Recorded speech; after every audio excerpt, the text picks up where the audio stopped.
नाजरीन, आज बहुत दिनों के बाद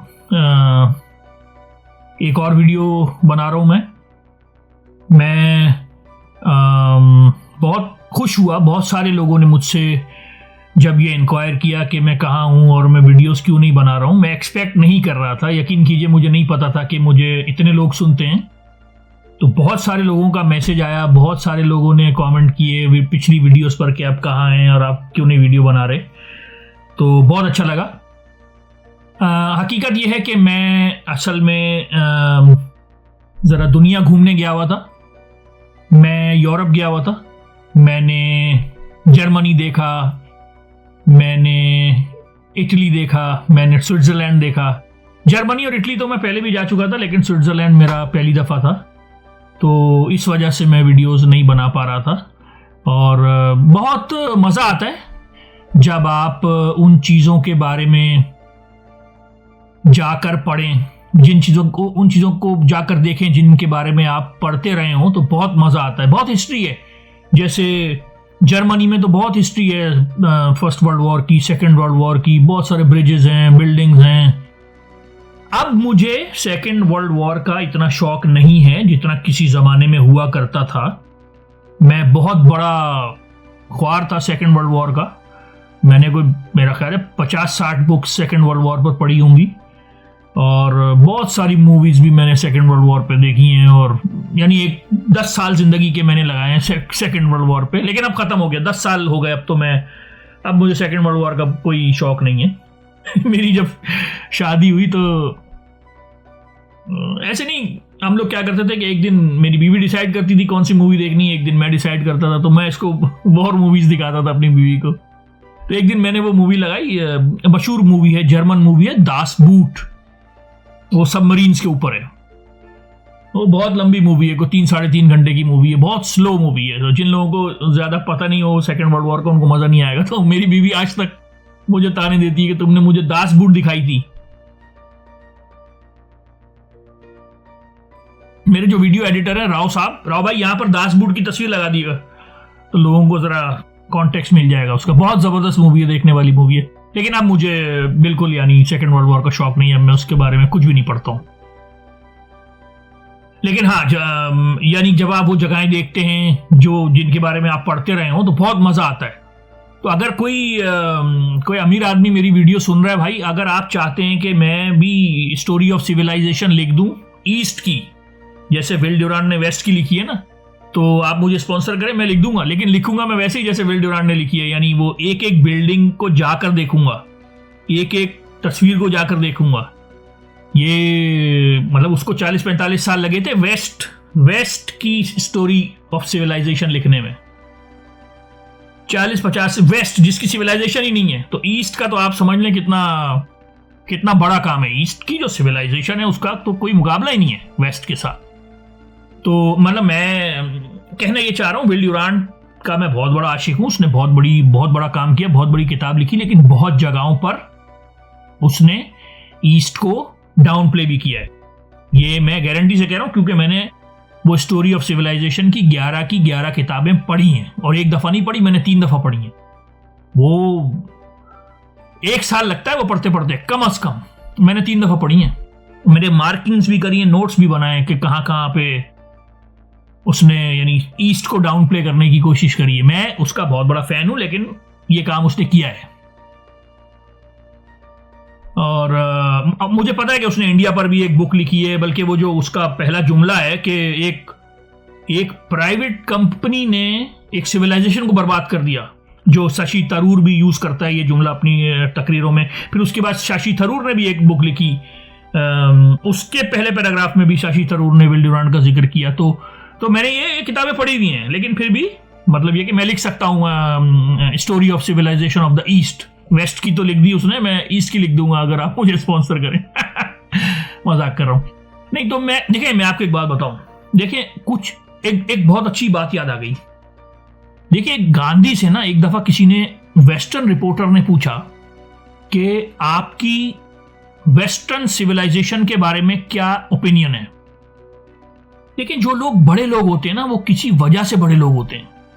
यानी गांधी ने एक जुमले में कैसा समराइज किया आप देखिए। गांधी 5000 साल की उसने सिविलाइजेशन, देखिए आप गांधी के पॉलिटिकल फिलॉसफी से एग्री करें ना करें, हिंदू रिवाइवलिज्म से एग्री करें ना करें, वो एक अलग बहस है। सिविलाइजेशन के खिलाफ जो गांधी ने बोला वो आपकी एक अलग बात है, लेकिन ये जुमला आप उसकी देखिए। वेस्टर्न रिपोर्टर ने पूछा गांधी से, मोहनदास करमचंद गांधी बप्पा से, कि भाई ये वेस्टर्न सिविलाइजेशन के बारे में आपकी क्या राय है। गांधी ने पता क्या कहा? गांधी ने कहा it will be a good idea.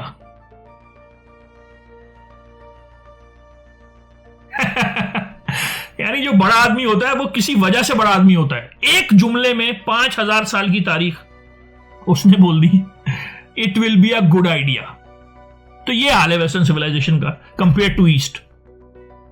तो बहुत मजा आता है जब मैं जाकर हिस्ट्री देखता हूं, क्योंकि मैं असल में क्या कर रहा था कि जर्मनी से ड्राइव करके इटली जा रहा था, तो बीच में स्विट्जरलैंड, वो एल्प्स के पहाड़ और फिर वो पहाड़ी रोडें और फिर वो सुरंगों से गुजरना। तो आप यकीन करें मैं सोच रहा था कि यार हैनिबल किस तरह से अपनी फौजें लेकर गया होगा। यानी हैनिबल जिसने रोमन एम्पायर पे हमला किया था, जो कार्थेज का रहने वाला था, तुनिसिया का, अफ्रीका का, बहुत बड़ा जनरल था। देखिए उस जमाने में ना, पुराने जमाने में जंगे लड़ना एक बहुत नोबेल काम हुआ करता था। यानी अगर आप जंगे नहीं लड़ेंगे तो आपको इंटरनल साजिशें और इतनी कॉन्स्पिरेसीज इंटरनली हो जाएंगी कि आप तबाह हो जाएंगे। इसलिए जंगे लड़ना बहुत जरूरी होता था। आप सोचिए कि वो हैनिबल जो था वो एल्प्स के ऊपर से अपनी फौज लेकर गया था। यानी कितना बड़ा जनरल होगा वो, बात समझ रहे हैं? यानी मैं समझाना ये चाह रहा हूं कि ये अफ्रीका है, ये रोमन एम्पायर है, ठीक है, बीच में मेडिटेरेनियन है, रोमन एम्पायर यानी इटली, और इटली के पीछे पहाड़ हैं एल्प्स। तो हैनिबल अपनी फौज यहां से लेकर गया था, समझ रहे हैं? यानी उसने ऐसे हमला नहीं किया डायरेक्ट, वो पीछे से गया और एल्प्स के ऊपर से आकर उसने रोमन एम्पायर पे हमला किया था हैनिबल ने। कितनी बड़ी बात है। तो जब मैं गाड़ी वहां से क्रॉस कर रहा था और वो एल्प्स को देख रहा था, तो मैं हैरान ही हो रहा था कि यार ये कैसे किया होगा उसने, कि पहाड़ घुमाकर लेकर गया। अब उसकी फौज में हाथी भी थे, घोड़े भी थे, और ऊपर से एल्प्स के ऊपर से आगे उसने रोमन एम्पायर पे हमला किया। बहुत बड़ा जनरल था। तो खैर फिर कार्थेज के साथ जो किया है रोमन एम्पायर ने, नाम और निशान मिटा दिया कार्थेज का, पता ही कहां गया कार्थेज। कहते हैं कि 10 दिन तक तो वो जलता रहा। 10 दिन तक कार्थेज जलता रहा। 20 साल तक इन लोगों की लड़ाई रही, लेकिन जब फाइनली रोमन एम्पायर एक बहुत बड़ी वॉर मशीनरी थी भाई। रोमन एम्पायर के जो फौजी थे ना, अबे वो पाकिस्तानी फौजी से भी आगे थे। सही बता रहा हूं। एक वाकया सुनाऊं यार, टॉपिक कुछ और है लेकिन अब मुंह में बातें आती हैं तो फिर रोकने का दिल नहीं चाहता। एक वाकया सुनाऊं आपको। एक दफा ऐसा भी हुआ कि रोमन एम्पायर के फौजियों ने रोमन एम्पायर की बादशाहत किराए पे चढ़ा दी।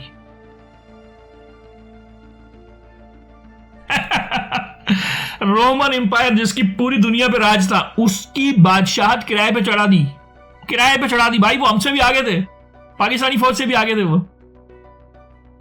डिटेल बताऊं थोड़ी सी। देखिए क्या होता है, उनको प्रेटोरियन गार्ड्स कहा करते थे। यानी रोमन एम्पायर पहले तो छोटी थी ना यार, पहले 500 साल वो रिपब्लिक थी, फिर 500 साल वो एम्पायर थी। तो जब वो रिपब्लिक से एम्पायर बनी ना, तो उनकी फौज बड़ी बदमाश हो गई। असल में वो इतनी फैल गई थी, पहले तो पेजेंट्स ही फौजी होते थे ना यार, लेकिन जब फैलती गई तो उनको अपनी रेजिमेंट्स बनानी पड़ी। उनके रेजिमेंट्स के लिए एक लफ्ज इस्तेमाल होता है, मुझे इस वक्त याद नहीं आ रहा।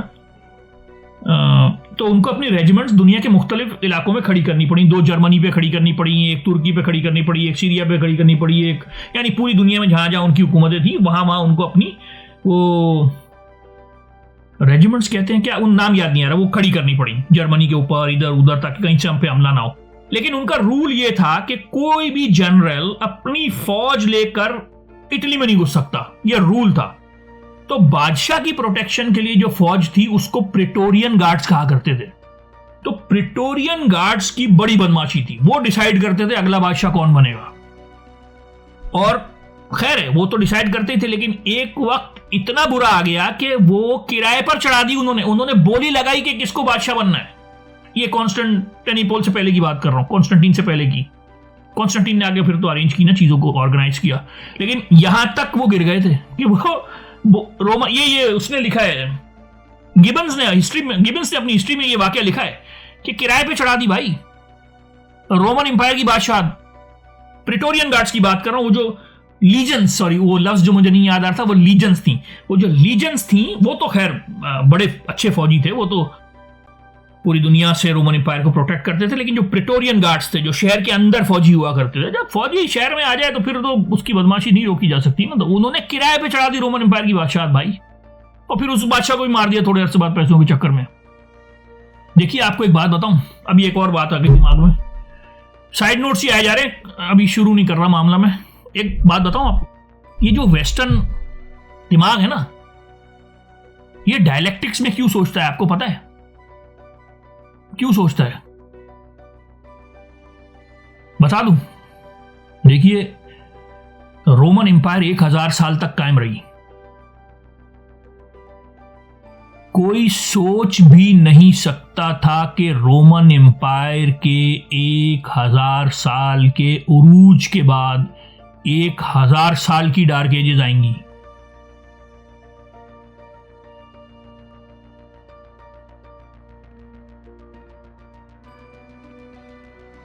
समझ में आया मैंने क्या बोला? 1000 साल के रोमन एम्पायर के उरूज के बाद 1000 साल की डार्क एजेस आ गई। ये सोच भी नहीं सकते थे वो लोग। 1000 साल की डार्क एजेस, इसलिए वो लोग डायलेक्टिक्स में सोचते हैं भाई। ये जो बात जो हिस्ट्री खून में ट्रेवल करती है ना, वो सच्चाई से सबसे करीब होती है। मैंने ये नहीं कहा कि वो सच होती है, वो सच्चाई से सबसे ज्यादा करीब होती है जो खून में हिस्ट्री ट्रेवल करती है। भाई डीएनए में भी तो चीजें ट्रेवल करती है ना। अच्छा, तो आज का हमारा टॉपिक मैं आपको बता दूं, आज हमारा टॉपिक ये है कि कॉन्टिनेंटल फिलॉसफी में जो बड़ी बड़ी मूवमेंट्स आई, उनको हाई लेवल पे डिस्कस करना, उनको एक आइडिया देना आपको। देखिए डिटेल में तो हम किसी भी चीज को एग्जॉस्ट नहीं कर सकते, लेकिन आपको एक आइडिया दे देंगे कि रैशनलिज्म क्या था, जर्मन आइडियलिज्म क्या था, एग्जिस्टेंशियलिज्म क्या था, फिनोमिनोलॉजी क्या था, लिंग्विस्टिक टर्न किसे कहते हैं, स्ट्रक्चरलिज्म क्या होता है, पोस्ट स्ट्रक्चरलिज्म क्या होता है, पोस्ट मॉडर्निज्म क्या होता है। आपको इन चीजों का एक आइडिया देंगे आज हम इस वीडियो में, क्योंकि मैं अक्सर अपनी वीडियोस में ये लफ्ज बोल देता हूं और फिर कोई मुझे फोन करके पूछता है कि यार इसका क्या मतलब था, या कोई दोस्त मैसेज करता है यार इसका क्या मतलब था। तो मैंने कहा एक वीडियो बनाते हैं जहां पर कॉन्टिनेंटल फिलॉसफी की बात हो रही है, यूरोप की बात हो रही है, इंग्लैंड अमेरिका की बात नहीं हो रही, एनालिटिकल फिलॉसफी की बात नहीं हो रही, 2+2 4 वाली फिलॉसफी की बात नहीं हो रही, इंग्लैंड की फिलॉसफी की बात नहीं हो रही। इंग्लैंड वालों के ना अंदर लॉजिक फंसी हुई है। ये जो लॉजिक 2+2, भाई मिडिल एजेस में जितने बड़े फलसफी गुजरे ना, ये डॉन स्कॉटस, ये विलियम ऑफ ओकहम, ये जितने, यानी थॉमस एक्वाइनस वगैरह के अलावा की बात कर रहा हूं, बल्कि थॉमस एक्वाइनस नहीं, वो इंग्लैंड गया था या नहीं मुझे नहीं पता, खैर नहीं उसका तो हो सकता है इंग्लैंड गया हो, लेकिन उस जमाने में इंग्लैंड कहाँ था 11वीं सदी में। लेकिन ये जो मिडिल एजेस के ज्यादातर मौलवी किस्म के, स्कॉलिस्टिक किस्म के बड़े बड़े फलसफी गुजरे ना, ये सारे इंग्लिश थे। और ये जाहिर सी बात है एरिस्टोटेलियन लॉजिक पे थे, तो ये लॉजिक से निकले नहीं, बर्ट्रैंड रसल, ये मैथमेटिकल लॉजिक और ये जो एनालिटिकल फिलोसफर्स होते हैं ना, ये इंग्लैंड वाले या अमेरिका वाले, ये मूड्स पर, एंजाइटी पर, डिप्रेशन पर, ये इस तरह की बातें करते हैं। ये समझते हैं हम लोग माचो लोग हैं ना, हम तो बस ऊपर की फलसफा करते हैं। ये जैसे कॉन्टिनेंटल फिलोसफी में, यूरोप की फिलोसफी में हाइडेगर ने बहुत काम किया एंजाइटी पर, ये सोरेन कीरकेगार्ड, उसने बहुत काम किया एंजाइटी पे। तो ये मूड्स पे, और ये लोग डिटेल में जाते हैं। ये लोग सिर्फ इंग्लैंड वाले जो है ये 2+2 4 ये पॉजिटिविस्ट किस्म के फिलोसफर हैं। तो आज हम बात करेंगे कॉन्टिनेंटल फिलोसफी में जो बड़ी बड़ी मूवमेंट्स आई उन पर, और जाहिर सी बात है हम आपको सिर्फ एक हाई लेवल आइडिया दे सकते हैं, डिटेल में नहीं जाएंगे। पहली मूवमेंट रैशनलिज्म, अकल पसंदी। अकल पसंदी क्या है भाई? अकल पसंदी यानी कि हम हकीकत को जान सकते हैं अपना दिमाग इस्तेमाल करके, अपनी अकल इस्तेमाल करके। यानी हकीकत से अगर हमें करीब होना है तो हमें अपना अकल इस्तेमाल करना पड़ेगा, हमें अपना दिमाग इस्तेमाल करना पड़ेगा। और इसके जवाब में इंग्लैंड में जो था वो एम्पिरिसिज्म था। एम्पिरिसिज्म कहते हैं तजुर्बा पसंदी, कि नहीं भाई अकल कुछ नहीं हो, अकल बहुत सारी चीजें अकल नहीं मानती, फिर उसको जाके दिखाते हैं कि वो देखो फिर अकल कहती है अरे हाँ ये तो है। तो अकल से क्या, एक जमाने में इंसान समझते थे कि दुनिया जो है वो गाय के सींग पे बैठी हुई है। दुनिया में ऐसे बहुत सारे लोग थे जो समझते थे ये दुनिया जो है गाय के सींग पर बैठी हुई है। बाद में पता चला ऐसा नहीं है, जब साइंस ने तरक्की करी दिखाया कि नहीं भाई ऐसा नहीं है। तो अकल से थोड़ी, पहले समझते थे कि दुनिया बीच में है। इंसानी अकल ये समझती थी कि दुनिया बीच में है और सूरज घूम रहा है, बाद में साबित हुआ कि नहीं। तो ये जो इंग्लैंड वाले थे एम्पिरिसिस्ट, इन्होंने कहा नहीं भाई तजुर्बे से हर चीज पता चलती है। मतलब ये क्या बात है, दिमाग में तो आप कुछ भी सोच दो, कैसे पता वो सही है कि गलत है। और जो रैशनलिस्ट थे ये डेकार्ट, स्पिनोजा और लाइबनिट्ज, गॉटफ्रीड लाइबनिट्ज, ये लोग कहते थे कि नहीं भाई हर चीज अकल, सेंसिस तो बंदर के पास भी है भाई, सेंसिस तो बंदर के पास भी है। बंदर ने कोई चीज देखी उसको नीली लगी, इंसान ने देखी पीली लगी, तो फिर सच्चाई क्या है? बंदर और आप बराबर हो गए भाई। इंसान और जानवर में फर्क ही दिमाग है, तो रैशनैलिटी है, अकल है। अकल से ही तो सच पता चलेगा, सेंसिस से क्या पता? किसी को पीला लगता है, किसी को नीला लगता है, किसी को, भाई अकल से तो हर चीज रिलेटिव है ना। कोई चीज बड़ी है कोई छोटी, आप दूर से देख रहे हैं छोटी लगेगी, करीब जाके देखेंगे बड़ी, तो हकीकत क्या है वो चीज बड़ी है कि छोटी है? हर चीज रिलेटिव है। सेंसिस से तो आप सच्चाई तक नहीं पहुंच सकते। तो ये जो अकल पसंद लोग थे डेकार्ट, स्पिनोजा, लाइबनिट्ज, इन्होंने कहा नहीं सेंसिस तो रिलायबल ही नहीं है। ये जो 5 सेंसेस हैं, हाँ ये इनसे हमें कुछ इंफॉर्मेशन मिल जाती है वो ठीक है, लेकिन असल जो हमारा सच्चाई को जानने का पैमाना है, नॉलेज हासिल करने का पैमाना है, वो अकल है। जो चीज अकल से, ठीक है अकल ने गलतियां भी करी हैं, लेकिन अकल ही हमारे पास फाइनल मेजर है किसी भी चीज का। और ये एम्पिरिसिस्ट वगैरह कहते थे कि नहीं, वो कहते थे कि नहीं अकल लॉजिक से तो कुछ भी प्रूव कर दो आप, बगैर सबूत के। अगर सिर्फ डिडक्टिव लॉजिक यूज करनी है तो फिर तो हर चीज प्रूव हो जाएगी। और ऐसा होता था तारीख में, इंसान ने बड़ी बड़ी हजारों साल इंसान गलत समझता रहा चीजों को। तो ये पहली तहरीक थी जिसका नाम था रैशनलिज्म, यानी इंसान जो है उसकी अकल असल चीज है, और सेंसिस से भी इंसान इंफॉर्मेशन लेता है, लेकिन सेंसिस का मास्टर जो है वो अकल है। और जाहिर सी बात है फिर रैशनलिज्म जो थी वो जीत गई एम्पिरिसिज्म से। एम्पिरिसिज्म एक बहुत ही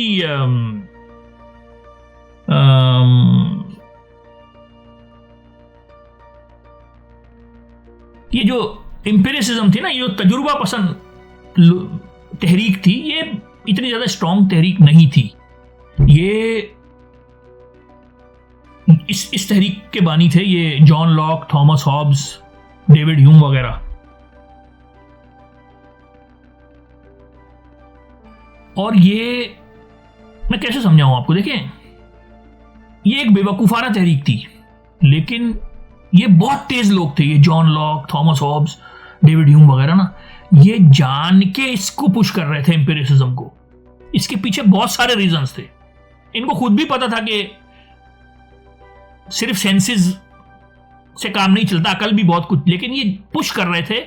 इसके पीछे बहुत सारे रीजंस थे। यानी कभी कभी आप से आपका बच्चा पूछता है कि भाई मैं ये कर लूं, तो आप कहते हो हाँ हाँ करो करो करो करो, मारो छलांग मारो, बड़ा मजा आएगा, मारो। समझे, कुछ चीजें की जाती हैं कुछ और रीजंस की वजह से। तो एम्पिरिसिज्म की जो तहरीक थी वो इतनी स्ट्रांग नहीं थी, लेकिन इसके पीछे बहुत सारी वजूहत थी। ये John Locke, Thomas Hobbes, David Hume वगैरह, ये सारे मेरे फेवरेट फिलोसोफर्स हैं। ये इसके पीछे बहुत सारे रीजंस थे। तो खैर ये थी भाई पहली तहरीक, रैशनलिज्म, अकल पसंदी, यानी हर चीज अकल के पैमाने पर परखी जाएगी, अकल ही से नॉलेज हासिल होती है, अकल ही से सच्चाई का पता चलता है, यूनिवर्सल असल चीज है। सेंसेस से तो एक एक इंस्टेंस का पता चलता है, और सेंसेस हर आदमी के मुख्तलिफ होते हैं, किसी को नीला दिखता है, किसी को पीला दिखता है, सेंसेस रिलायबल नहीं है। अच्छा जी, इसको बोलते हैं रैशनलिज्म। कॉन्टिनेंटल फिलॉसफी की बात हो रही है, यानी यूरोप की बात हो रही है, यानी फ्रांस, इटली और जर्मनी की बात हो रही है। पहली फिलॉसफी की जो तहरीक थी उसका नाम था रैशनलिज्म। ये डेकार्ट, स्पिनोजा, लाइबनिस। डेकार्ट जो था ना, डेकार्ट ने माइंड को इजाद किया। ये जो माइंड बॉडी डुअलिज्म कहलाती है ना, यानी जो कि हम यानी इंसान जो है ये दो हिस्सों पर मुश्तमिल है, एक माइंड और एक बॉडी। तो ये माइंड की जो क्रिएशन है ना, ये डेकार्ट ने शुरू करी थी। मैं कैसे समझाऊं, देखिए, हाँ, यानी माइंड को आप समझ लें जैसे रूह। उसने कहा इंसान जो है वो दो चीजों पर है, एक जिस्म और एक रूह। यानी फलसफे में रूह को जो इंट्रोड्यूस किया, माइंड को जो इंट्रोड्यूस किया, वो डेकार्ट ने किया। यानी बॉडी उसने कहा ऐसी चीज है जो एक्सटेंड होती है, और माइंड एक ऐसी चीज है जो इनकॉर्पोरियल है, यानी वो जिस्म नहीं रखती। और उसने कहा कि पीनल ग्लैंड से वो दोनों कनेक्टेड हैं। और असल में देखिए, जब मसला ये हुआ ना कि जब आपने सेंसेस को डिनाई कर दिया, जब आपने सेंसेस को डिनाई कर दिया कि मैं अपने 5 सेंसेस को नहीं मानता हूं, उसने डेकार्ट ने डिनाई कर दिया था सेंसेस को। तो सेंसेस तो बॉडी है, जब आप बॉडी डिनाई कर दोगे तो आपको कुछ तो पेश करना पड़ेगा ना, तो उसने माइंड पेश किया। यहां से माइंड बॉडी डुअलिज्म शुरू हुआ फिलॉसफी में, जो कॉन्टिनेंटल फिलॉसफी है। ठीक है, ठीक है, मैं आपको एक बात बताऊं, ये जो डेकार्ट बहुत बड़ा दिमाग था यार, बहुत बड़ा दिमाग था। अभी हम रैशनलिज्म की बात कर रहे हैं, ठीक है, यानी अकल पसंदी, पहली तहरीक। वो बेसिकली साइंटिस्ट था, वो एनालिटिकल ज्योमेट्री वगैरह, वो बहुत बड़ा दिमाग था। उस जमाने में ना जो सारी साइंस होती थी वो मैकेनिक्स पर होती थी। वो कहते थे कि ये दुनिया एक मशीन है, एक मैकेनिकल मशीन है। ये एक बहुत बड़ा तस्वुर था, ये एक बहुत बड़ा आइडिया था उस जमाने में, जो एनलाइटनमेंट का दौर था ना, यानी जब इंसान मॉडर्निज्म में एंटर होना शुरू, 17वीं सदी में मॉडर्न साइंस शुरू हुई, गैलीलियो वगैरह, और 16वीं सदी में। और उस जमाने में साइंस होती थी मैकेनिक्स के अंदर, यानी वो कहते थे ये दुनिया जो है एक मशीन है, जैसे एक घड़ी है, उसका कोई बनाने वाला होगा, ठीक है, लेकिन जब आप एक दफा वो घड़ी पहन लेते हैं तो वो अपने मैकेनिक्स पे चलती है, यानी उसको चलाने वाला कोई नहीं होता। यानी जो डीइस्ट मजहब था इंग्लैंड का, वो लोग यही सोचते थे कि ठीक है बनाने वाला होगा कोई, लेकिन चलाने वाला कोई नहीं है, ये मशीन खुद चल रही है। और इसी तरह फिर उन्होंने इस दुनिया को डिफाइन करना शुरू किया कि नहीं भाई, ये दुनिया भी अपने मैकेनिक्स पर चल रही है।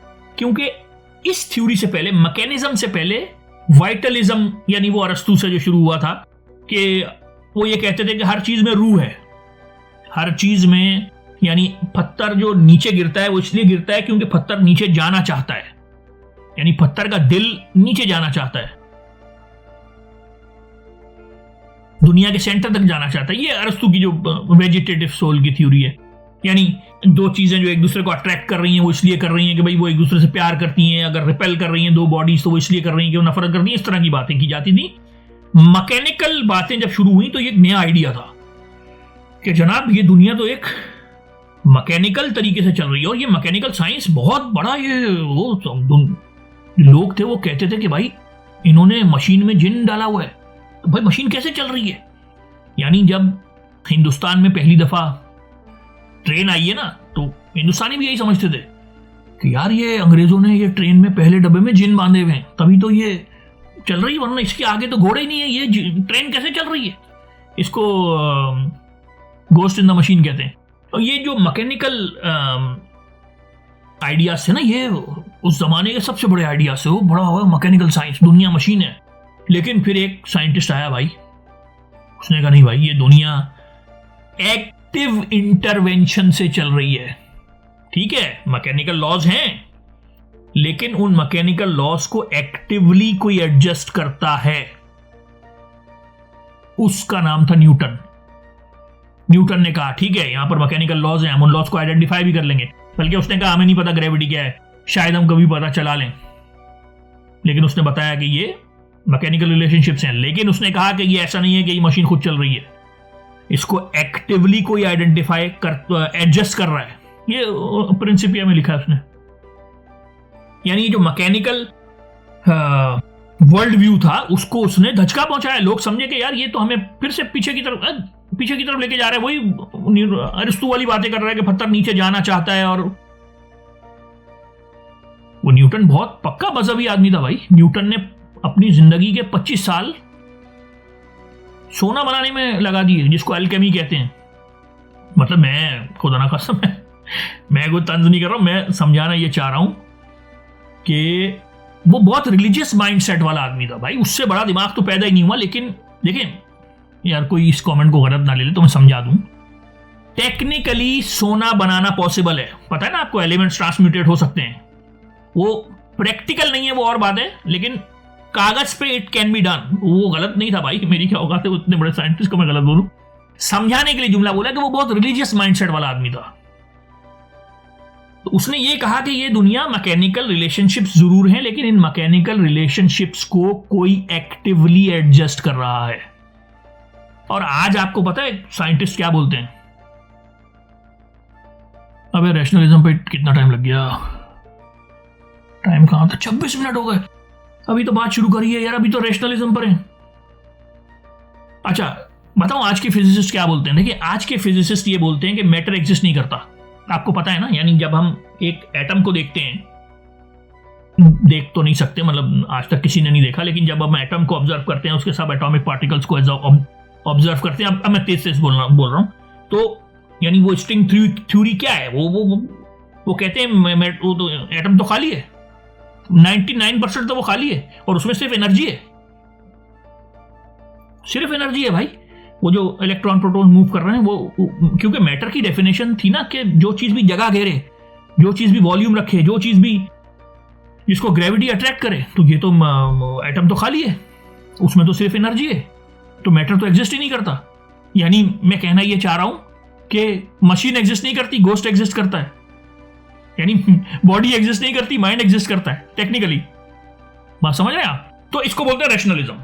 रैशनलिज्म अकल पसंदी, ये पहली तहरीक थी। अच्छा जी, दूसरी तहरीक जर्मन आइडियलिज्म। जर्मन आइडियलिज्म ये कांट, फिश्ते, हेगल और शेलिंग साहब, इन्होंने क्या कहा? इन्होंने कहा जर्मन आइडियलिज्म का बानी जो था वो था कांट, इमैनुअल कांट, वो जो जिसने तस्वुर दिया ना ट्रांसेंडेंटल आइडियलिज्म का। यानी उसने ये कहा कि भाई ये दुनिया, ये मेरा माइंड जो है, ये ऐसा नहीं है कि ये सिर्फ एक रियलिटी को मिरर करने वाली मशीन है, नहीं। उसने कहा मेरा माइंड एक्टिवली इस रियलिटी को क्रिएट कर रहा है। ऐसा नहीं है कि ये सिर्फ एक सब अब पीछे बैठा हुआ है और सिर्फ इंफॉर्मेशन लेके रियलिटी को मिरर कर रहा, नहीं। यानी इसने कहा कि ये जो ऑब्जेक्ट्स हैं, इनके जरिए जो रिप्रेजेंटेशंस मेरे सेंसरी ऑर्गन्स के थ्रू मेरे दिमाग तक जाती हैं, उन पर मेरा माइंड एक्टिवली वर्क करता है। जो मेरी माइंड की ए प्रायोरी कैटेगरीज हैं, कॉजेलिटी है, टाइम है, स्पेस है, ये वो ब्ला ब्ला ब्ला, वो काम करके फिर मुझे रियलिटी समझ, मेरा माइंड एक्टिवली ये दुनिया क्रिएट कर रहा है। यानी ट्रांसेंडेंटल आइडियलिज्म, उसमें उसने ये कहा कि हम जो हैं वो कभी भी हकीकत तक नहीं पहुंच सकते। कांट ने ये कहा नोमिना तक हम नहीं पहुंच सकते, हमारा माइंड जो है वो फिनोमिना तक है। और उसने ये हरकत इसलिए करी कि खुदा को बचाने के लिए करी। उसने अपनी किताब के प्रेफेस में लिखा, मैंने सोचा था इस वीडियो से पहले किताब लेके बैठ जाऊंगा ताकि वो एग्जैक्ट जुमला पढ़ सकूं। खैर, उसने कुछ इस तरह का जुमला लिखा था कि, यानी प्रेफेस में लिखा उसने कि मैंने नॉलेज को डाउन प्ले किया फेथ को बचाने के लिए। क्योंकि लोग कहते थे कि अगर भाई तुम अकल पसंद हो तो साबित करो खुदा को अकल से। भाई तुम अगर इतने बड़े रैशनलिस्ट हो तो खुदा को भी तो साबित करो अकल से। ओ, उसके अकल से आप साबित नहीं कर सकते, खुदा के तसव्वुर को साबित करो। खुदा के एग्जिस्टेंस की बात नहीं हो रही, खुदा के तसव्वुर को साबित करो। कांट समझदार आदमी था, उसने कहा नहीं उस्ताद, तसव्वुर भी साबित नहीं किया जा सकता, एग्जिस्टेंस तो बहुत दूर की बात है। उसने खुदा को बचाने के लिए ये ब्रेक लगा दी। उसने कहा भाई हमारे दिमाग की कैपेसिटी ही नहीं, क्रिटिक ऑफ प्योर रीजन, यानी हमारे दिमाग की इतनी कैपेसिटी ही नहीं है कि हम रियलिटी तक जा सकें, नोमिना तक जा सकें, हम तो सिर्फ फिनोमिना तक हैं। इसको बोलते हैं जर्मन आइडियलिज्म।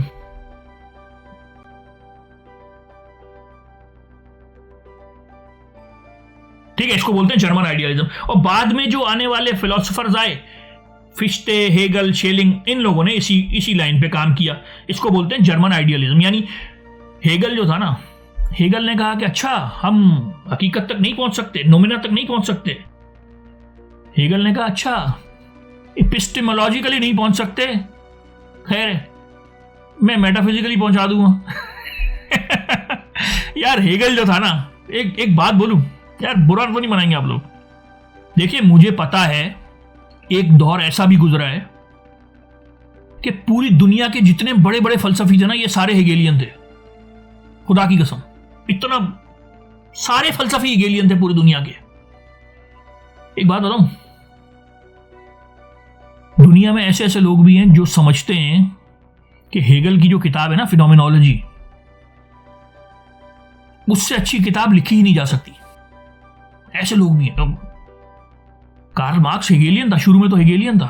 मैं कार्ल मार्क्स से बड़ा इंसान को, मैं कार्ल मार्क्स का बहुत बड़ा आशिक हूं, बहुत बड़ा आशिक हूं। मैं सोशलिस्ट नहीं हूं, लेकिन यार कार्ल मार्क्स को आप पढ़ो तो, मैंने बहुत अच्छे के बाद पढ़ा उसको, यानी मैंने कुछ सालों पहले ही पढ़ा। मैं हैरान हो गया यार, वो बहुत बड़ा कैपिटलिस्ट थ्योरिस्ट है।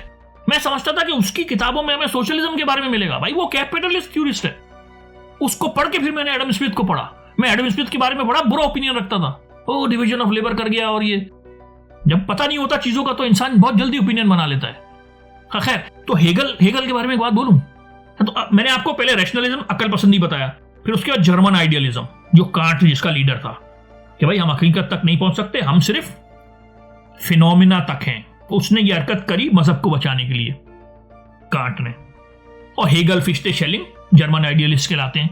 हेगल साहब ने हमें कहा कि अच्छा, हम दिमागी तौर पर रियलिटी तक नहीं पहुंच सकते, तो मैं मेटाफिजिकली, यानी हवाई बातें करके पहुंचा देता हूं। जब भी मैं मेटाफिजिक्स बोलूं, इसका मतलब हवाई बातें। उसका उर्दू में कोई लफ्ज है, मुझे नहीं आता, माँ बादू तबीयत करके कुछ बोलते हैं, किसी की तबीयत खराब है, लेकिन मेटाफिजिक्स मतलब हवाई बातें। अच्छा, तो हेगल के बारे में एक बात बोलूं, वीडियो लंबी हो गई है यार, 32 मिनट हो गए। चलो, ये वीडियो मेरे ख्याल 1 घंटा क्रॉस कर जाएगी। भाई कर जाए तो कर जाए यार, अब मैं क्या करूं। अब बात मेरे दिमाग में बात आ गई, लोग बोलते हैं साइड नोट्स आया करें तो बोल दिया करें। हेगल के बारे में एक बात बोलूं यार, मैंने जब हेगल को पढ़ा ना, देखिए मैंने अभी बताया आपको कि एक जमाना ऐसा भी गुजरा है कि सारी दुनिया के फलसफी हेगेलियन थे, लेकिन जब मैंने हेगल को पढ़ा यार, मैं हैरान हो गया कि यह आदमी दुनिया को कैसे बेवकूफ बना गया। यानी उसके फलसफे में ऐसी कोई बड़ी बात तो है नहीं।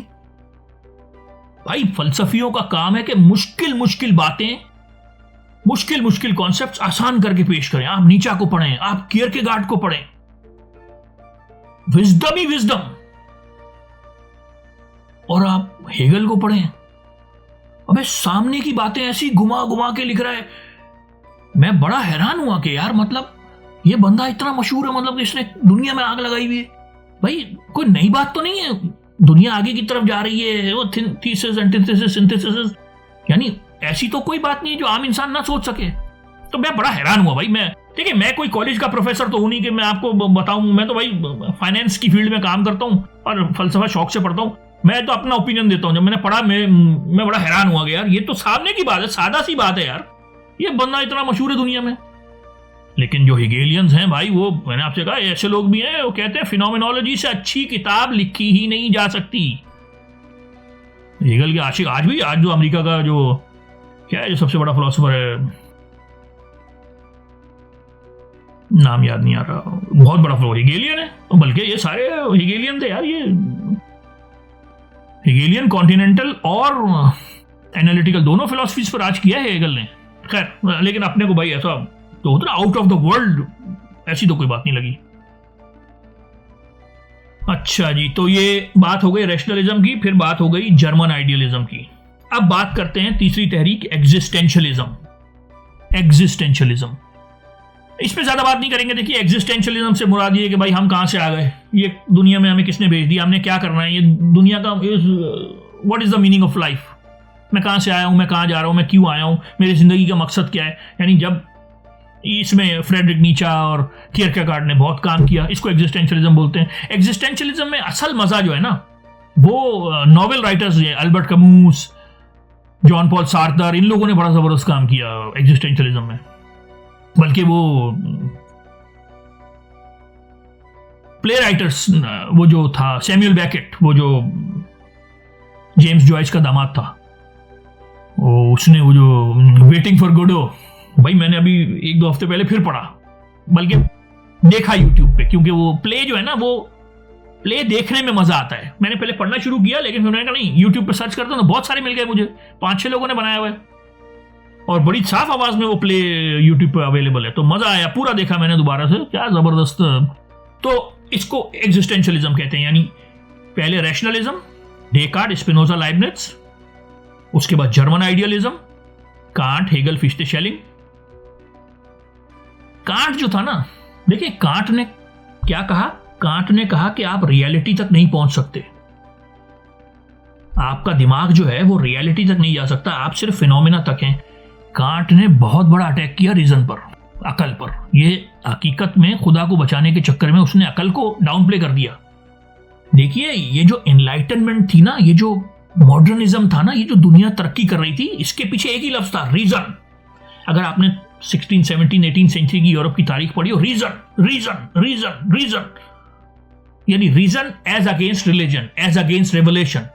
क्योंकि उस जमाने में बहुत तो हम परस्तियां, सुपरस्टिशन, विच हंटिंग, बहुत कुछ था। मैं उसमें जाऊंगा तो बहुत डिटेल लग जाएगी, बहुत जियालत थी। रीजन, अकल, और उस अकल पर बहुत बड़ा हमला किया कांट ने। भाई उसने बोल दिया आप हकीकत तक पहुंच ही नहीं सकते। असल में कांट जो है ना, कांट बहुत मुतासिर था, कांट बहुत मुतासिर था रूसो से। रूसो जो है ना, रूसो से बहुत मुतासिर था कांट। एक वाकया बताऊं, साइड नोट है लेकिन चलो बता देता हूं। कांट जो है ना, कांट जो ना मशीनी इंसान था, शादी आदि तो की नहीं थी उसने। वो 6 बजे उठना, 7 बजे चाय पीना, 8 बजे वॉक पे जाना, 9 बजे ये करना, 6 बजे यूं करना, वो बिल्कुल ही साइंटिफिक आदमी था। लाइब्रेरियन था वो, प्रोफेसर भी था, लेकिन लाइब्रेरी कितनी बड़ी बात है। कार्ल मार्क्स भी लाइब्रेरियन था, कांट भी लाइब्रेरियन था, इतने बड़े बड़े लोग लाइब्रेरियन होते थे। अच्छा, तो कांट ना, एक दफा क्या हुआ, कांट ने अपनी किताब जो क्रिटिक लिखी ना, 59 साल की उम्र में लिखी, बहुत बुढ़ापे में जाके उसको शोहरत मिली। तो कांट वॉक पे जाता था शाम को, एक दफा क्या हुआ, 5 मिनट लेट हो गया या 15 मिनट लेट हो गया। लोग बड़ा हैरान हुए, यार कांट लेट हो गया, कांट तो मतलब cut to cut time follow करने वाला आदमी है। तो कांट ने बाहर आके बोला कि सॉरी, मैं वो रूसो की एमील पढ़ रहा था, यानी मैं इतना मगन हो गया कि मैं, तो वो कांट जो है ना रूसो से बड़ा मुतासिर था। और रूसो ने तो सबसे पहला अटैक किया रीजन पर। वेस्टर्न सिविलाइजेशन में रूसो ने सबसे पहला अटैक किया रीजन पर, अकल पर। उसने कहा यार मोरालिटी, खैर वो बाद में जाएंगे रूसो पर। तो समझ में आ गया, पहली तहरीक रैशनलिज्म, अकल पसंदी। दूसरी जर्मन आइडियलिज्म, ये कांट, हेगल, फिश्ते, शेलिंग वगैरह। तीसरी एग्जिस्टेंशियलिज्म, ये नीचा और कियरकेगार्ड। देखिए हम इन तहरीकों को सिर्फ एक आइडिया दे रहे हैं आपको, कभी भी इनको हम पूरा नहीं डिफाइन कर सकते इस प्रोग्राम में, यार घंटों लगेंगे। अच्छा, रैशनलिज्म, जर्मन आइडियलिज्म, एग्जिस्टेंशियलिज्म, नीचा और कियरकेगार्ड। चौथी तहरीक फिनोमिनोलॉजी, ये हसरल, मॉर्ली पॉन्टी, हेनरी बर्गसान और हाइडेगर। अब फिनोमिनोलॉजी क्या है, देखिए फिनोमिनोलॉजी क्या है, ये फिनोमिनोलॉजी कैसे समझाऊं। देखिए कांट ने क्या कहा कि आपका दिमाग जो है वो रियलिटी को एक्टिवली क्रिएट करता है। ठीक है, इसको कांट ने कोपरनिकस रेवोल्यूशन कहा था। यानी जैसे कोपरनिकस ने साइंस में रेवोल्यूशन लेकर आया है ना, मैं फिलॉसफी में लेकर आऊंगा, एपिस्टेमोलॉजी में लेकर आऊंगा। इसको कांट का कोपरनिकस रेवोल्यूशन बोलते हैं। अच्छा, तो कांट ने क्या कहा कि आपका दिमाग एक्टिवली दुनिया क्रिएट करता है। ऐसा नहीं है कि सिर्फ ये रिसीव कर ली इंफॉर्मेशन और मिरर कर दिया, नहीं, एक्टिवली काम करता है, आप दुनिया बनाते हैं। तो हम ये दुनिया कैसे बनाते हैं, इसकी स्टडी को फिनोमिनोलॉजी कहते हैं। यानी कांट ने कहा था ना कि आप नोमिना तक नहीं पहुंच सकते, आप सिर्फ फिनोमिना तक हैं। लेकिन एक चीज ऐसी है जिसकी नोमिना तक आप पहुंच सकते हैं, वो क्या है? देखिए, आप अपनी कॉन्शियसनेस को यूज करके ही अपनी कॉन्शियसनेस को स्टडी करते हैं। तो यानी आप कॉन्शियसनेस जो है वो सब्जेक्ट भी है और ऑब्जेक्ट भी है, यानी वहां सब्जेक्ट और ऑब्जेक्ट की डिवाइड नहीं है। तो आप अपनी कॉन्शियसनेस के नोमिना तक पहुंच सकते हैं। बात समझ रहे हैं? कांट ने कहा था आप ऑब्जेक्ट्स की, जो भी ऑब्जेक्ट है इस दुनिया की, ये पानी का गिलास पड़ा है, मेरा बड़ा सा गिलास है। कांट ने कहा था ये गिलास हकीकत में कैसा है, आप कभी भी इस तक नहीं पहुंच सकते। जैसा ही आपको नजर आ रहा है वो फिनोमिना है, आप सिर्फ फिनोमिना तक हैं। तो जो भी ऑब्जेक्ट्स हैं, मैं उसकी नोमिना तक नहीं पहुंच सकता, फिनोमिना तक हूं। लेकिन एक चीज ऐसी है जिसकी नोमिना तक मैं पहुंच सकता हूं, वो है मेरी कॉन्शियसनेस। क्योंकि मेरी कॉन्शियसनेस सब्जेक्ट भी है, ऑब्जेक्ट भी है। मैं अपने दिमाग को ही इस्तेमाल करके अपने दिमाग को समझने की कोशिश करता हूं, तो वहां सब्जेक्ट और ऑब्जेक्ट की डिवीजन नहीं है। मैं अपनी कॉन्शियसनेस की नोमिना तक पहुंच सकता हूं। इसकी स्टडी को फिनोमिनोलॉजी कहते हैं। बड़े बड़े फलसफी आए, हसरल, मॉर्ली पॉन्टी, हेनरी बर्गसन और हाइडेगर वगैरह। तो सब्जेक्ट और ऑब्जेक्ट की डिवाइड को मिटाने पे काम होना शुरू हो गया, एटलीस्ट कॉन्शियसनेस के लेवल पर। इसको फिनोमिनोलॉजी कहते हैं। फिनोमिनोलॉजी बहुत ही एक नाकाम तहरीक थी, कुछ भी नहीं निकला इसमें से।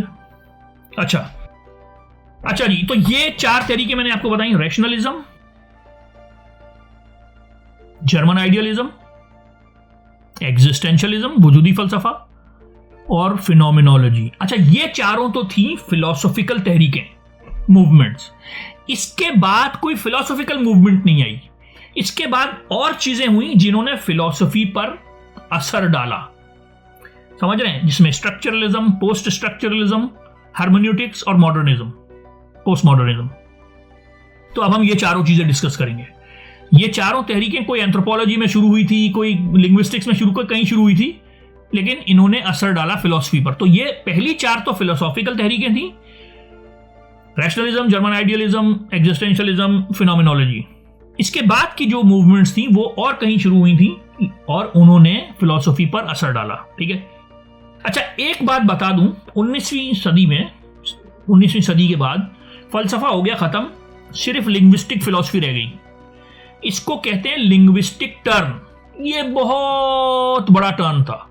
मैं कैसे समझाऊं कि कितना बड़ा टर्न था? यानी ये इतना बड़ा टर्न था कि फलसफा खत्म हो गया, सिर्फ लिंग्विस्टिक फिलॉसफी रह गई। इन्होंने कहा और कोई फलसफा पढ़ने की जरूरत नहीं है, फलसफा है ही सिर्फ लिंग्विस्टिक फिलॉसफी। तो मैंने कुछ जुमले लिखे हैं, तो मैं आपको कहूं ताकि मैं आपको समझा सकूं। इसको लिंग्विस्टिक टर्न बोलते हैं। यानी इसके बाद जो फलसफा होगा वो सिर्फ लैंग्वेज में होगा, चाहे वो स्ट्रक्चरलिज्म हो, पोस्ट स्ट्रक्चरलिज्म हो, मॉडर्निज्म, कुछ भी हो, सिर्फ लिंग्विस्टिक्स में होगा। लेकिन अब डार्विन के बाद इंसान और जानवर में जो फर्क रह गया वो सिर्फ लैंग्वेज का रह गया। देखिए, अरस्तू ने कहा था इंसान रैशनल एनिमल है, डार्विन ने कहा इंसान क्लेवर एनिमल है। और इंसान और जानवर में जो फर्क रह गया वो सिर्फ जबान का रह गया। देखिए, ये जो लिंग्विस्टिक फिलोसफर्स हैं वो कहते हैं इंसान रैशनल है इसलिए बोल सकता है। नहीं, इंसान बोल सकता है इसलिए रैशनल है। ये लोग कहते हैं language is the centre of all human experience. Mind को भूल जाओ, सिर्फ लैंग्वेज को समझो। थॉट्स को भूल जाओ, सिर्फ लफ्जों को समझो। बाकी सब छोड़ दो, सिर्फ लिंग्विस्टिक फिलॉसफी।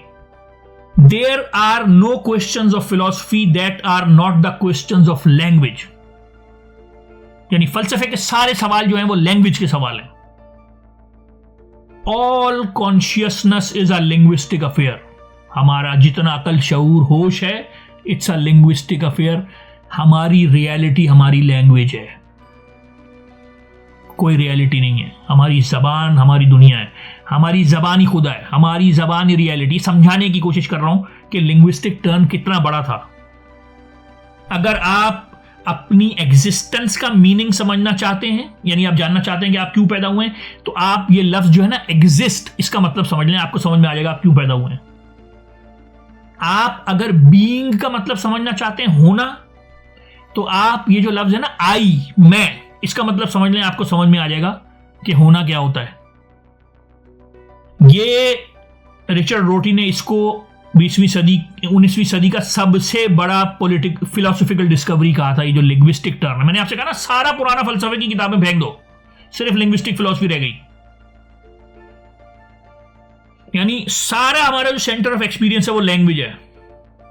आप अगर नेचर ऑफ लैंग्वेज समझ जाओगे, आप नेचर ऑफ बीइंग समझ जाओगे।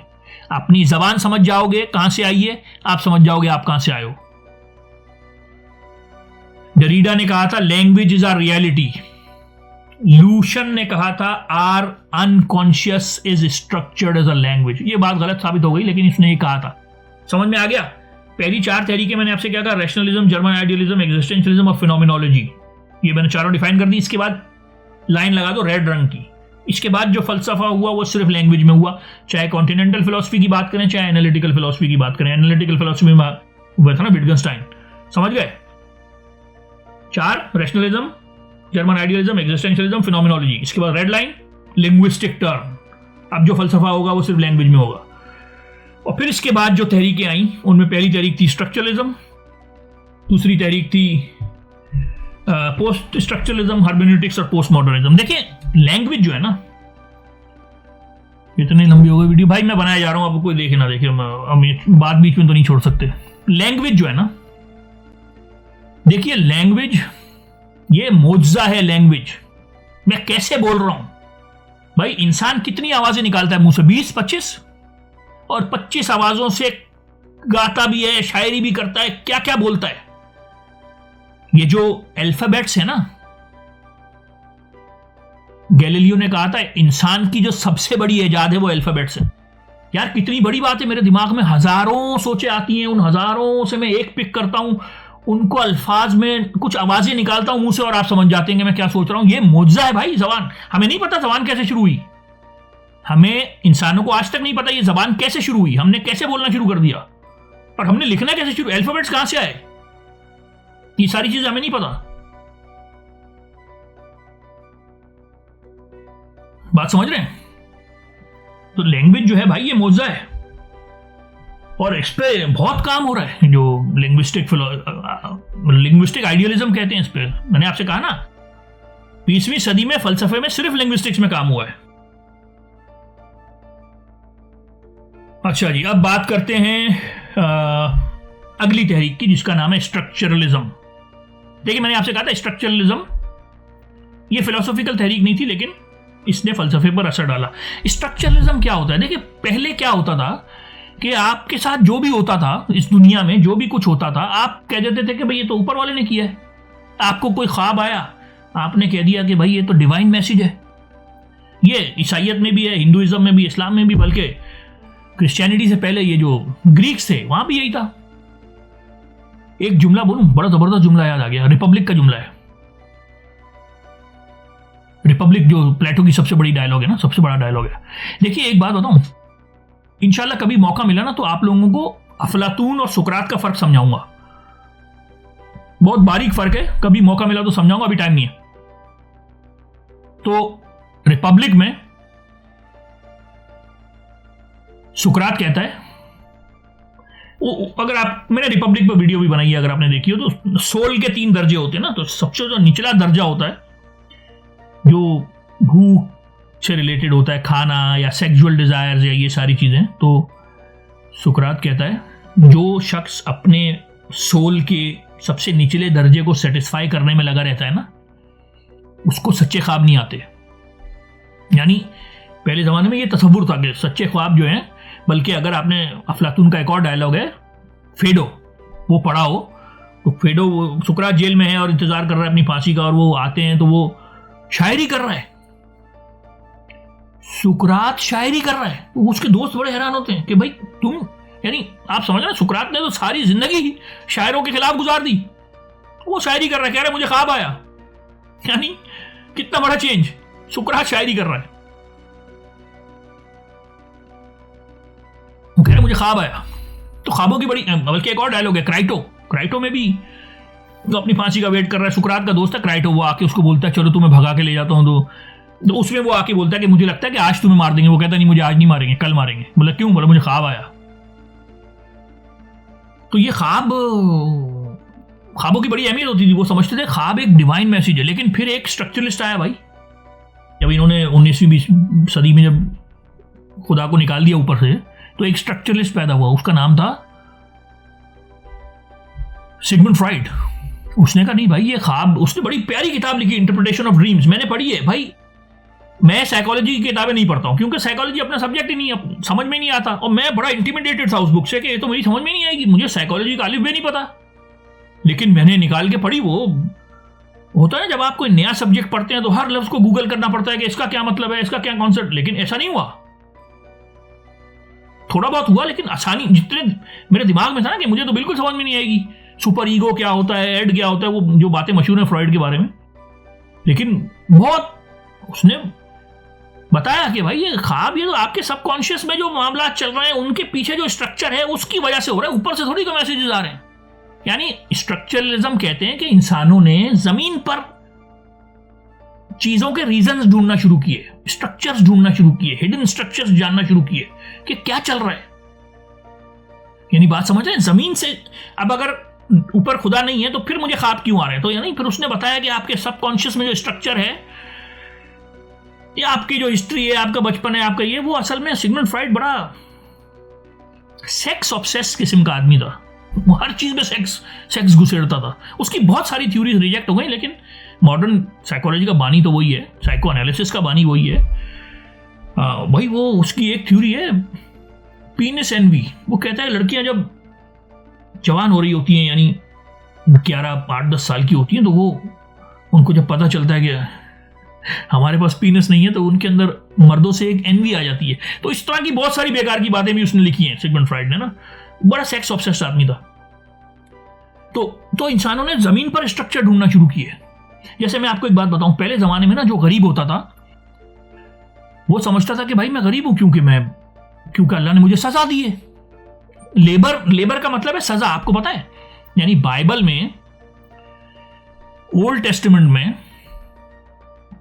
टेस्टामेंट इसको ओरिजिनल सिन बोलते हैं कि भाई एलोहीम जो है उसने मना किया था कि ये फल नहीं खाना, लेकिन वो सरपंच आया, उसने ईव को बहकाया, ईव और एडम ने मिलकर वो फल खा लिया। ये वाकया क्रिश्चियनिटी में बहुत मशहूर है, इसको ओरिजिनल सिन बोलते हैं। जूडाइज्म में इतना मशहूर नहीं है, इस्लाम में भी है लेकिन इतना मशहूर नहीं है, लेकिन क्रिश्चियनिटी की बेसिक मजहब की बेसिक चीज है ये, हालांकि है ओल्ड टेस्टामेंट का वाकया। यानी वो क्रिश्चियनिटी में ये कहते हैं ना कि इंसान के पास फ्री विल थी ये ओरिजिनल सिन करने से पहले। अच्छा, तो वो फल खा लिया, तो फिर वो बाइबल में लिखा है ओल्ड टेस्टामेंट में कि भाई वो अल्लाह मियां घूमते हुए आए, उनको पता चल गया कि तुमने फल खाया, तो अल्लाह मियां ने, एलोहीम ने, वो जो शमा इसराइल एदोनाई एलोहीनो एदोनाई अहद, तो अल्लाह मियां ने वो उनको सजा दी। सजा क्या दी? लेबर की सजा दी। लेबर की सजा ये दी, औरत को सजा ये दी कि जब तुम बच्चा पैदा करोगी तो तुम्हें तकलीफ होगी। तो अब मुझे इंडिया पाकिस्तान का नहीं पता, लेकिन वेस्टर्न मुल्कों में आज भी जब औरत बच्चा पैदा करने के लिए कमरे में अंदर जाती है तो उसको बोलते हैं लेबर में जाना। और आदमी को यह सजा दी कि तुम अब पूरी जिंदगी खुदा खेती बाड़ी करोगे, खेती बाड़ी करके तुम अपना जीवन गुजारोगे, तुम्हें मेहनत करनी पड़ेगी, तुम्हारा लेबर खेती बाड़ी है। औरत का लेबर तकलीफ है, मर्द का लेबर खेती बाड़ी है। तो लेबर को ऐसा बोलते थे कि सजा के तौर पे कि जो आदमी लेबर कर रहा है वो। और ग्रीक कल्चर में, यानी क्रिश्चियनिटी से पहले भी अरस्तु वगैरह लेबर को बहुत बुरा समझते थे, हाथ से काम करने को तो गुनाह समझते थे यूनानी। तो लेबर को ना समझा जाता था कि जैसे अल्लाह की तरफ से सजा है। लेकिन फिर एक स्ट्रक्चरलिस्ट आया, उसने कहा भाई कौन सी सजा है, ये सब झूठ है भाई, कौन सी तुम्हें सजा मिल गई है? तो एक स्ट्रक्चर बनाया हुआ है, कैपिटलिस्ट स्ट्रक्चर, कार्ल मार्क्स। उसने बताया कि भाई ये तो एक पूरा गेम डाला हुआ है तुम लोग को बेवकूफ बनाने के लिए। ये एक डिवाइन चेन बनाई हुई है कि अल्लाह है, उसने अपनी अथॉरिटी बादशाह को दी, बादशाह ने अपनी अथॉरिटी लॉर्ड को दी, लॉर्ड तुम पे जुल्म को। नहीं, कोई स्ट्रक्चर, कोई झूठ है सब। ये तो एक कैपिटलिस्ट स्ट्रक्चर है भाई। इस स्ट्रक्चर में तुम्हें पीसा जा रहा है, तुम्हें इस स्ट्रक्चर से बाहर निकलना है। यानी इंसानों को उसने बताया कि तुम्हारा गरीब होना कोई सजा नहीं है, ये एक कल्चरल प्रैक्टिस है, ये एक बिहेवियरल प्रैक्टिस है, तुम्हें जुल्म किया जा रहा है तुम पे। तो इसको बोलते हैं स्ट्रक्चरलिज्म, यानी स्ट्रक्चर्स ढूंढने की कोशिश करो, अंडरलाइंग स्ट्रक्चर्स। मैंने आपसे क्या कहा? Rationalism, German idealism, existentialism, phenomenology, उसके बाद लिंग्विस्टिक टर्न, उसके बाद स्ट्रक्चरलिज्म। और स्ट्रक्चरलिज्म में भी सबसे ज्यादा काम लैंग्वेज में हुआ। मैंने आपसे कहा ना, लिंग्विस्टिक टर्न के बाद सब काम लैंग्वेज में हुआ। अच्छा जी, स्ट्रक्चरलिज्म, उन्होंने कहा भाई हम इंसानी रवैयों के अंदर के स्ट्रक्चर्स मालूम करेंगे, यानी कोई एक अंडरलाइंग इंसानी स्ट्रक्चर भी होगा, कोई एक अंडरलाइंग लिंग्विस्टिक स्ट्रक्चर भी होगा। यानी हर जबान के अगर हम करते जाए एक नीचे स्ट्रक्चर मिल जाएगा जो इंसानी जबानी स्ट्रक्चर होगा। इस पे आज भी काम हो रहा है। लिंग्विस्टिक आइडियलिस्ट जो है वो ढूंढ रहे हैं कि नहीं, हर जबान में एक कॉमन अंडरलाइंग स्ट्रक्चर होगा। हर कल्चर में भाई हिंदू गाय नहीं खाते, यहूदी सुअर नहीं खाते, ईसाई कुत्ता नहीं खाते, ये इसके पीछे एक अंडरलाइंग स्ट्रक्चर, यानी इंसानी रवैयों में एक स्ट्रक्चर होगा, इंसानी बातों में एक स्ट्रक्चर होगा, इंसानी कल्चर्स में एक अंडरलाइंग स्ट्रक्चर होगा, हर चीज का एक स्ट्रक्चर होगा, मैथमेटिकल स्ट्रक्चर। यहां से हमने बटन दबाया, खड़ा किया, हमें पता चल गया अच्छा ये यूं है। समझ रहे हैं हम? अंडरलाइंग स्ट्रक्चर, चीजों की अंडरलाइंग, ये साइंस में भी यही हो रहा है। अंडरलाइंग पता कर लो ताकि उस पर कंट्रोल कर लो। समझ रहे हैं? बड़ा जान मारा ना स्ट्रक्चरलिज्म ने। जो स्ट्रक्चरलिस्ट थे, लिंग्विस्टिक स्ट्रक्चरलिस्ट जो थे, ससूर और इन लोगों ने बहुत जान मारा कि हम हर चीज का अंडरलाइंग स्ट्रक्चर मालूम कर लेंगे। और जब अंडरलाइंग स्ट्रक्चर पता चल गया ना, तो फिर तो आपको इंसान की बुनियाद पता चल गया ना, मीनिंग ऑफ लाइफ पता चल गया ना। फिर तो यहां से बटन दबाया, खटाक, अच्छा इस बिहेवियर का ये मतलब है, खटाक, अच्छा ये यूं इसलिए हो रहा है, वो फिर आप। लेकिन क्या हुआ? कुछ भी नहीं हुआ। जैसे फिनोमेनोलॉजी फेल हुआ, उसी तरह स्ट्रक्चरलिज्म भी फेल हुआ। भाई कोई स्ट्रक्चर ही नहीं है, कोई अंडरलाइंग स्ट्रक्चर नहीं है। यानी आप समझे थे कि आप मास्क उतारते जाएंगे, अब रियलिटी पर पहुंच जाएंगे। कोई रियलिटी, कोई स्ट्रक्चर पे नहीं पहुंचा। जैसे आप एटम के अंदर जाते रहे और आप समझे कि आपको मैटर का कोर मिल जाएगा, नहीं मिला ना। इसी तरह आपको लिंग्विस्टिक स्ट्रक्चर भी नहीं मिला कि अंदर कोई इंसानों का बिहेवियरल स्ट्रक्चर है, हम वहां तक पहुंच जाएंगे, नहीं पहुंचे। हम कल्चरल स्ट्रक्चर्स तक पहुंच जाएंगे, अच्छा इंसान के डीएनए तक, कल्चर के डीएनए तक पहुंच जाएंगे, नहीं हम साइंस बना लेंगे, इसको मैथ्स बना लेंगे, नहीं पहुंचे। कोई स्ट्रक्चर मालूम नहीं हुआ आज तक। काम हो रहा है लिंग्विस्टिक स्ट्रक्चरलिज्म में, बहुत काम हो रहा है। तो इसको बोलते हैं पोस्ट स्ट्रक्चरलिज्म, यानी भाई कोई स्ट्रक्चर ही नहीं नीचे। आप मास्क उतारते जाएं, नीचे कुछ है ही नहीं, सरफेस ही है बस। जो सरफेस पे स्ट्रक्चर है वही है, नीचे कोई स्ट्रक्चर नहीं है। अंडरलाइंग स्ट्रक्चर नहीं है इंसान के बिहेवियर का, इंसान के कल्चर का, इंसान के नॉर्म्स का। कोई कहीं चीज किसी वाक्य की वजह से मशहूर हो गई, कोई कहीं कोई स्ट्रॉन्ग पर्सनैलिटी ने आके कह दिया, कोई कहीं मजहब की वजह से हो गया, चल रहा है मामला। अंडरलाइंग एक स्ट्रक्चर इंसानियत का नहीं है। इसको बोलते हैं पोस्ट स्ट्रक्चरलिस्ट। इन्होंने लोगों, डरीडा वगैरह ने आके बोला भाई कोई स्ट्रक्चर नहीं है, क्या ढूंढ रहे हो? कोई अंडरलाइंग स्ट्रक्चर नहीं है भाई, हर चीज रिलेटिव है, कोई यूनिवर्सल्स नहीं है, हर चीज रिलेटिव है, कोई यूनिवर्सल नहीं है। लैंग्वेज भी कोई सिग्निफायर सिग्निफाइड में कोई, ये सब आर्बिट्रेरी है। उर्दू में कुत्ता बोलते हैं, इंग्लिश में डॉग बोलते हैं, अरबी फारसी में सग बोलते हैं, इसके पीछे कोई स्ट्रक्चर नहीं भाई, कोई लिंग्विस्टिक स्ट्रक्चर नहीं है।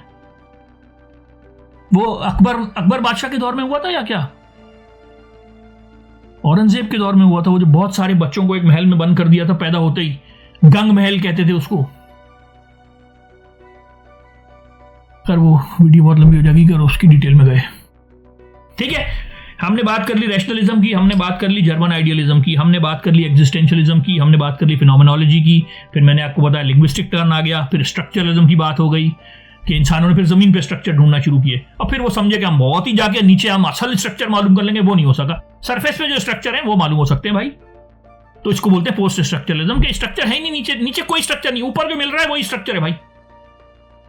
अच्छा जी, इसके बाद हार्मोन्यूटिक्स कोई बड़ी तहरीक नहीं थी, लेकिन क्योंकि लिंग्विस्टिक, हार्मोन्यूटिक्स पे भी 2 मिनट लगा देता हूं। देखिए मैंने आपसे कहा ना, हार्मोन्यूटिक्स कहते हैं, आपने कहा कि अच्छा भाई लिंग्विस्टिक फिलॉसफी में इतना बड़ा, वीडियो मेरे जो चार्जिंग है वो खत्म होने वाली है, मुझे मैसेज आ गया। चलें ये वीडियो यहीं खत्म करते हैं। क्या रह गया? पोस्ट मॉडर्निज्म रह गया। पोस्ट मॉडर्निज्म फिर मैं अगली वीडियो में कवर, हार्मोन्यूटिक्स और पोस्ट मॉडर्निज्म मैं अगली वीडियो में कवर कर लूंगा, क्योंकि मेरी चार्जिंग 0 हो गई है। ये वीडियो किसी भी वक्त बन जाएगी। हार्मोन्यूटिक्स और पोस्ट मॉडर्निज्म मैं अगली वीडियो में कवर करूंगा। Thank you very much.